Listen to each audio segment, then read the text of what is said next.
sobering study of the signed treaties and charters between Britain and the United States exposes a shocking truth.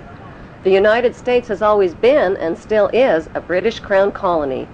King James I was famous not for just changing the Bible into the King James Version, but for signing the first Charter of Virginia in 1606.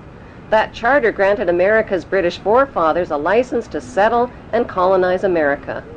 The charter also guaranteed that future kings and queens of England would have sovereign authority over all the citizens and colonized land in America stolen from the Indians.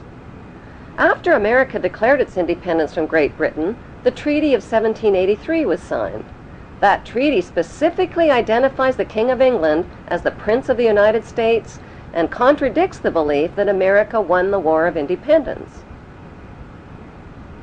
Although King George III of England gave up most of his claims over his American colonies, he kept his right to continue receiving payment for his business venture of colonizing America. If America had really won the War of Independence, they would never have agreed to pay debts and reparations to the King of England. When Congress passed the 13th Amendment to the Constitution, the U.S. President was made subservient to the King of England. The 13th Amendment is called the Title of Nobility Amendment and forbids U.S. presidents and their officials from using royal titles like king or prince or baron. For some mysterious reason, the 13th Amendment, which was ratified in 1810, no longer appears on current copies of the Constitution. America's blood-soaked War of Independence against the British bankrupted America and turned its citizens into permanent debt slaves of the King. In the War of 1812, the British torched and burned to the ground the White House and all U.S. government buildings and destroyed ratification records of the U.S. Constitution. 1 century later, a corrupt U.S. Congress committed the biggest theft in world history.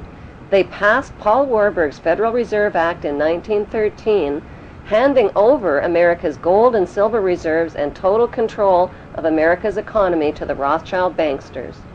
Most Americans still believe that the Fed, or Federal Reserve, is the government. It is not. The Fed is a privately owned banking system whose majority Class A shareholders are the Rothschilds, Warburgs, Kuhn and Loeb, J.P. Morgan, Rockefeller, Israel Seif, and the Lehman Brothers. This private banking cartel is the Fed and is never audited and never pays taxes. They print and design America's money, which displays their symbols of an Egyptian pyramid, a Masonic all-seeing eye, and the words "In God We Trust." Who exactly is the God they trust? They also collect American taxpayers' money through the IRS. Then they loan it back again with interest to pay for roads, bridges, and other public works.